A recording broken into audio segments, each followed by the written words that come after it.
What's up, YouTube, Facebook, Instagram, anybody that's watching this video, wherever it gets posted, but definitely YouTube. So what's up, my people?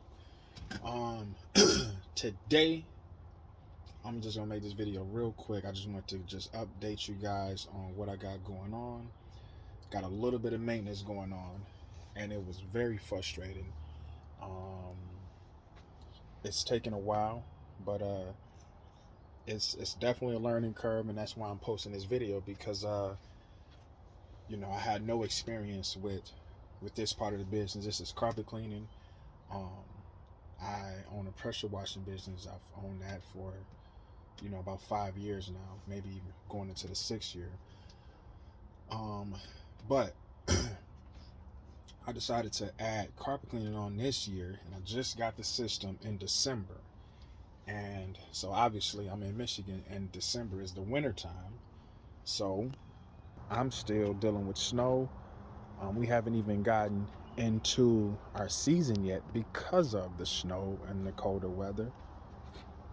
Um, it can be, we've done some test jobs and, figuring out the system, trying to figure out, our chemicals and what works. But every day we have to, well, not every day, but if we have a warm day, we'll bring out our machine.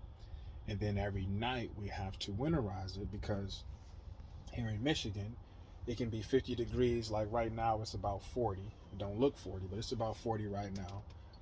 But the temperatures drop at night, so it can be 40 right now. But when it hits, 10 o'clock, 11 o'clock, 12 o'clock, the temperatures can go below zero. Here in Michigan, it turned like the drop of a dime. So been running this machine since December, periodically, and let me turn it around. So here's what's going on with the maintenance. So I've been running this machine since December, and every time we run it, we're running 1 day or 2 days when we got some decent weather. When the weather is not, if it go 32 or below, obviously those are freezing temps, and we have to winterize the machine. So that's what we do. We'll run it, then we'll winterize it at night or at the end of the day to make sure that nothing freezes up. And that's what we've been doing since December. But just recently, I was trying something new, and it didn't work out. So basically, I would always, even though I put antifreeze, I run antifreeze through the system, I would always flush it out, all the way out. I would get all of the liquids out of the system. In that case, even if the antifreeze froze, it wouldn't be completely compressed into the system to where now it's busting pipes. That was my logic. So I would always flush. I would run it through the system, and then get as much of the liquids out of the system so it's not compressed. So then I figured out, like, okay, if I'm flushing out the system anyway, then why I gotta run the antifreeze? If I'm getting all of the liquids, much liquids out as possible, then why do I have to run the antifreeze through there? And so I started doing it like that, just flushing all the water out. Well, then I tried something new. But that's a whole nother story. But it was working at first when I was just flushing it out under, flushing all the water out. Apparently, I haven't, nothing is confirmed. And if I'm wrong about something, you guys tell me I'm wrong in the comments or something. Correct me or whatever. If you got questions, ask them. Um, um, Whatever. But don't just jump down on me and act like I don't know what I'm talking about, because I just told you I was new and I have no experience besides YouTube, a couple of classes I took, but I'm still a newbie. So don't come on my platform, talking crazy and acting like I'm stupid or don't know what I'm talking about, because I'm learning just like everybody else out here. There's levels to this, and I'm trying to, get to those certain levels. So don't get blocked. We're gonna keep the energy positive. But anyway, back to what I was saying. So where was I at? Okay, so I remember where I was at. All right, so apparently there is a high pressure. The water system operates under a high pressure and a low pressure. So I used to flush out the system under high pressure, and then I start hooking up a hose to it that just, an open hose to where once you plug it in here, instead of having to actually squeeze the gun, it had an open end hose where once you plug it in, the water starts shooting out. And that was, to my understanding, low pressure.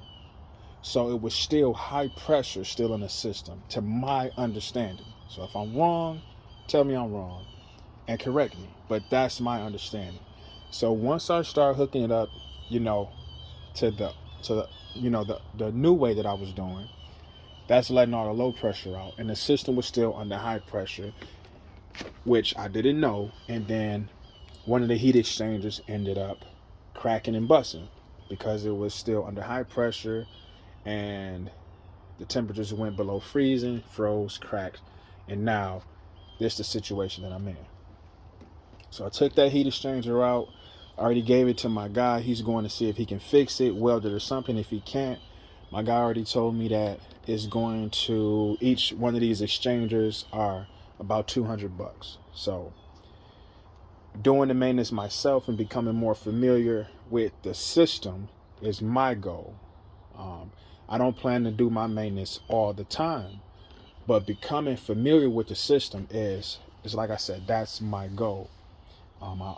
I don't want to, know everything and do everything, but I am a person that likes to be knowledgeable about certain things, and especially if it's how I put food on my table and a roof over my head. So, getting back to it. This was the hard part.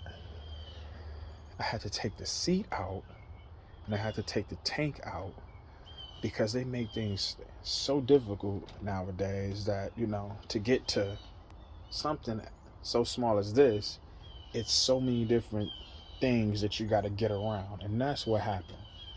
So I set this up over here to show you how it looks. This is how it looks sitting in the truck. This is the tank that I had to pull out. It's a pretty big tank. It's a custom built tank. And it basically sits so close to that machine that you can't operate. Like, you have about that much space between a machine and this tank. And you just cannot do any type of maintenance with that in there. So, and then it was strapped down. It was a headache. I'm not even going to get into it, but basically it was strapped down with brackets so it can't move. Here's the brackets right here. Let me show you. Boom. Brackets bolted into beneath the van. So it took two guys. One had to hold a wrench under the van. The other guy had to unscrew it. But it was just a headache trying to get that out of there. Then, once we got it unbolted, finally, I had to take the seat out just to get it out. And it's just a headache. It's just too much going on with that. And I'm thinking about, this is an expensive tank, but I'm thinking about not even going back with that tank. I'm thinking about putting a smaller tank right in this corner, smaller square tank, kind of like, this